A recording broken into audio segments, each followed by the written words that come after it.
विक्रम बेताल की छोटी सी कहानी। राजा विक्रमादित्य ने एक दिन बेताल को पकड़ने का निश्चय किया। बेताल ने राजा से कहा, राजा विक्रम, मैं तुम्हें एक कहानी सुनाऊंगा। अगर तुम कहानी सुनकर कोई सवाल पूछो तो मैं वापस उड़ जाऊंगा।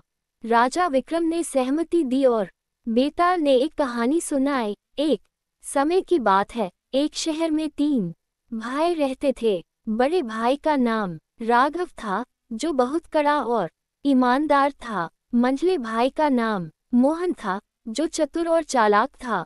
और छोटे भाई का नाम रामू था, जो बहुत दयालु और भोला था। एक दिन तीनों भाइयों ने सोने की चोटी के लिए एक यात्रा पर जाने का निर्णय लिया। यात्रा के दौरान राघव ने कहा, हम सभी को अपने रास्ते पर ईमानदारी से चलना चाहिए। मोहन ने कहा, हम रास्ते पर आने वाली समस्याओं से जूझ सकते हैं, लेकिन हमें अपनी चालाकी से काम लेना चाहिए।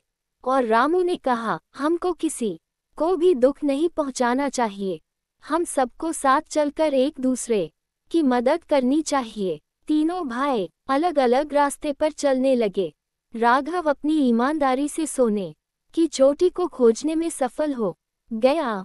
मोहन ने चालाकी से चोटी पर कब्जा किया और रामू ने अपनी दयालुता से चोटी को दूसरों के साथ बांटने का निर्णय लिया। अब राजा विक्रम, बताओ इनमें से कौन सबसे अच्छा था? राजा विक्रम ने ध्यान से सोचा और कहा, सबसे अच्छा वह था जिसने अपनी दयालुता से चोटी को दूसरों के साथ बांटा, यानी रामू। तभी बेताल हंसी के साथ बोला, राजा, तुमने सही उत्तर दिया, लेकिन अब मैं वापस उड़ जाऊंगा। और बेताल उड़कर फिर से जंगल में चला गया।